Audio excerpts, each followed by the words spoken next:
నిన్నటి రోజు నా ఫోటో పెట్టి మాఫింగ్ చేశారు వైసీపీ వాళ్ళు.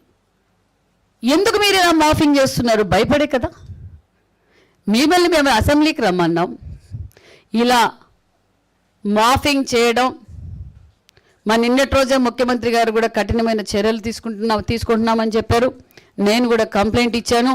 మీకు చేతనైతే మీరు చేసిందేంటి, మేము చేసింది ఏంటో చర్చించడానికి సిద్ధమేనా? ఇలా మాఫింగ్ చేయటం, రపరప నరుకుతామని చెప్పటం, ఇలా చీప్ ట్రిక్స్ చేయడం వైసీపీ పార్టీకే చెల్లుతుంది. దీన్ని ఉపేక్షించే ప్రసక్తే లేదు. దీన్ని నేను కంప్లైంట్ కూడా ఇచ్చాను. ఖచ్చితంగా కఠినమైన చర్యలు తీసుకోమని కూడా తెలియజేశాను. ఈ మాఫింగ్ మరి ఈ వైసీపీ పార్టీకే అలవాటు అనుకుంటా ఇలా చీప్ ట్రిక్స్ చేయడం. మేము క్లారిటీగా చెప్తున్నాం. మరి నిన్నటి రోజున రోజా గారు మాట్లాడారు.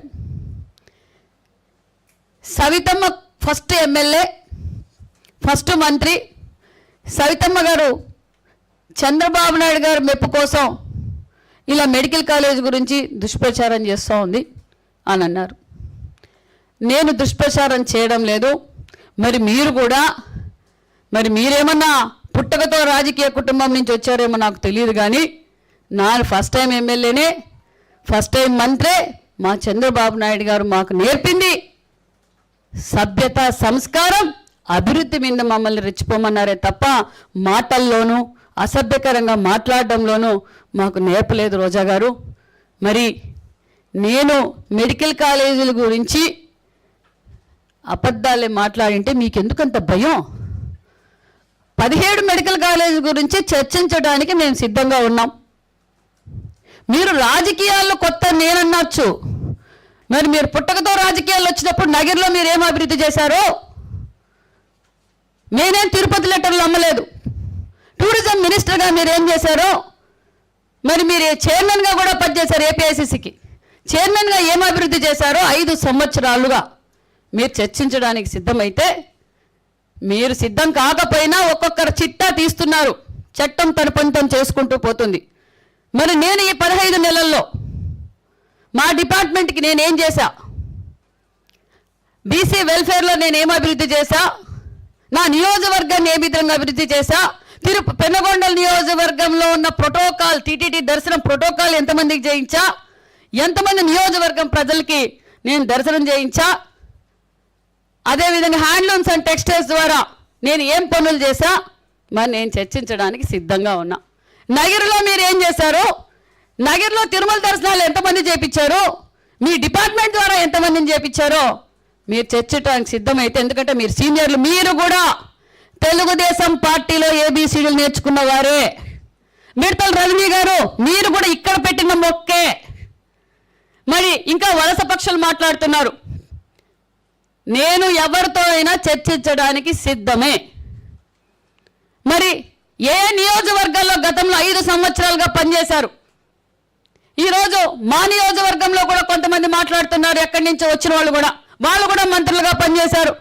వాళ్ళు మంత్రులుగా పనిచేసినప్పుడు వాళ్ళ శాఖల ద్వారా ఏం చేశారు, వాళ్ళ నియోజకవర్గానికి ఏం చేశారో రావాలి, చర్చించాలి. అంతేకాకపోతే మీరు ఎలాగో అసెంబ్లీకి రాలేరు, ఓడిపోయారు, డిపాజిట్లు కూడా లేవు.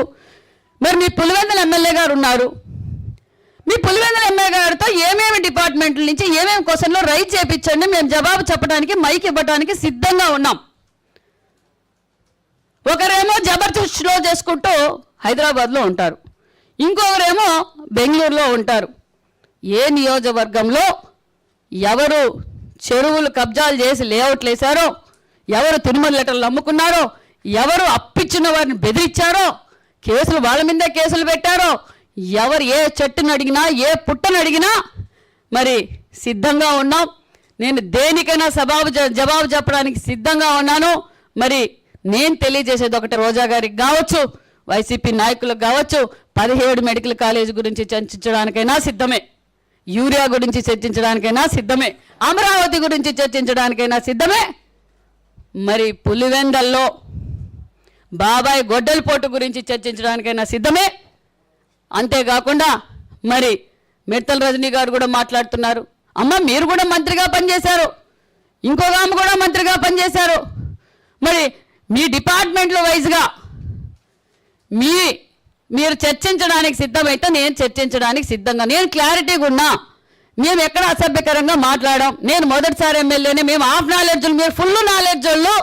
5 సంవత్సరాలుగా ఈ రాష్ట్రాన్ని ఏ విధంగా పరిపాలన చేశారో, ఏ విధంగా అభివృద్ధి చేశారో మీరు చర్చించడానికి సిద్ధమైతే మీ నాయకుడు ఉన్నారు కదా జగన్మోహన్ రెడ్డి గారు, పులివెందుల ఎమ్మెల్యే గారిని రమ్మనండి. మేము చర్చించడానికి మైక్ ఇవ్వడానికి సిద్ధంగా ఉన్నాం. మా యువగలం అధినేత గారు ఎవరు మాట ఇచ్చారు? మేము మాట ఇచ్చినట్లు మేము మాట నిలబెట్టుకున్నాం. సూపర్ 6 సూపర్ అబద్ధాలని చెప్పి జగన్మోహన్ రెడ్డి గారు మాట్లాడతారు. ప్రజల్లోకి వెళ్ళారు కదా మీరు కూడా, వెళ్ళి వారం రోజులు గ్రామాల్లో తిరిగారు. అయ్యా మాకు మీలాగా పార్టీలకు అతీతంగా ఈరోజు ఎన్డీఏ ప్రభుత్వంలో మాకు సంక్షేమ పథకాలు వస్తున్నాయి. గతంలో మీలాగా తెలుగుదేశం వాళ్ళు అయితే, జనసేన వాళ్ళు అయితే మీరు పెన్షన్లు బీకేశారు, సంక్షేమ పథకాలు తీసేశారు. కానీ అలాగా లేదు. ఎన్డీఏ ప్రభుత్వం ఏదైతే మాట చెప్పారో ఆ మాట నిలబెట్టుకున్నాం.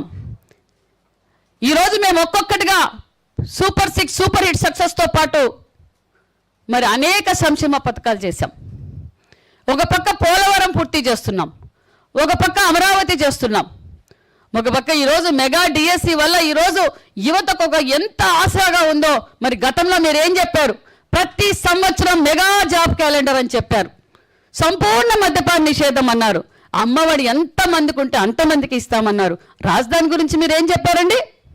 అసెంబ్లీ సాక్షిగా ఇదే రోజమ్మ గారు చెప్పారు, జగన్మోహన్ రెడ్డి గారు తండ్రి ముఖ్యమంత్రిగా ఉన్నప్పుడు దోచుకున్న డబ్బులున్నాయి, మేము తాడేపల్లి ప్యాలెస్లో పెద్ద ప్యాలెస్లు కట్టుకున్నాం, మీ చంద్రబాబు నాయుడికి ప్యాలెసే లేదు, ఇల్లే లేదు, మరి మేమైతే ఇక్కడే ఉంటాం, రాజధాని ఇక్కడే ఉంటుందని చెప్పి రోజమ్మ గారు చెప్పారు. ఎన్నికల్లో ప్రచారం చేసుకున్నారు. మరి ఈరోజు మళ్ళా అధికారంలోకి వచ్చిన తర్వాత ఈ రాష్ట్రాన్ని 3 ముక్కలాటింది మీరు కాదా? ఈరోజు మళ్ళా డైవర్షన్ పాలిటిక్స్ చేస్తున్నారు. ఏం మాట్లాడుతున్నారు? మళ్ళా మేము ఇక్కడే ఉంటామంటున్నారు. ప్రజలేం తిక్కోళ్ళు కాదు. ప్రజలు, ఆంధ్రప్రదేశ్ ప్రజలు చాలా తెలివైన వాళ్ళు, చాలా సమయస్ఫూర్తి కలిగిన వారు, ఎప్పుడు ఏం చేయాలో తెలిసిన వారు. కాబట్టే ఈ రాష్ట్రానికి మళ్ళీ ముఖ్యమంత్రి చంద్రబాబు నాయుడు గారు అవుతానే ఈ రాష్ట్రం బాగుపడుతుందన్న ఉద్దేశంతోనే ఈరోజు సంపూర్ణమైన మెజార్టీ ఇచ్చి మాన్యశ్రీ ముఖ్యమంత్రి గారిని ఎన్డీఏ కూటమి స్వాగతించారన్న విషయం కూడా మీకు తెలియజేస్తున్నాం. మీరు మీ ఆఫీసులు క్లోజ్ అయిపోయినాయన్న విషయం తెలుసు. మీరు సోషల్ మీడియా వేదిక ద్వారా ఇలా ప్రజల్ని డైవర్షన్ చేస్తున్నారని ప్రజలకు కూడా అర్థమైంది. ఖచ్చితంగా ప్రజలు క్లారిటీగా ఉన్నారు. మీరు ఈరోజు అమరావతి డ్రామా మొదలుపెట్టారు, మొన్న యూరియా అన్నారు, మొన్న సూపర్ 6 అన్నారు, మళ్ళీ ఈరోజు వెంకటేశ్వర స్వామి గురించి మాట్లాడుతున్నారు. మరి క్లారిటీగా 10 సంవత్సరాలుగా అక్కడే విగ్రహం ఉందని విషయం తెలుసు. ఎందుకు ఈ చీప్ ట్రిక్స్? మీరు ఏది మాట్లాడాలన్నా మేము ఈరోజు రాష్ట్రాన్ని అభివృద్ధి పరుగుల్లో పెడుతున్నాం. మరి అది మీకు జీర్ణించుకోలేక మీరు విషం కక్కుతున్నారు. మీ ఎమ్మెల్యే, పులివెందుల ఎమ్మెల్యే గారిని పంపించండి. మేము అసెంబ్లీలో ఎక్కడ అసభ్యకరంగా మాట్లాడాం. మా ముఖ్యమంత్రి గారు మాకు అది నేర్పలేదు. మైక్ ఇస్తాం. ఖచ్చితంగా మా ముఖ్యమంత్రి గారు వాళ్ళు ఎంత రెచ్చగొట్టినా మీరు ఎక్కడ అసభ్యకరంగా మాట్లాడొద్దండి. మనం అభివృద్ధిలో రెచ్చిపోదాం తప్ప ఇలాంటి విషయాల్లో మనకు రెచ్చిపోతే మా ముఖ్యమంత్రి గారు ఆ మాట అన్నా కూడా ఒప్పుకోరు. మరి మీ ఎమ్మెల్యేగా, మీ పులివెందుల ఎమ్మెల్యే గారిని పంపించండి. మీ ప్రశ్నలన్నిటికీ మేము జవాబు చెప్పడానికి సిద్ధంగా ఉన్నామనే విషయం కూడా మీకు తెలియజేస్తున్నాం.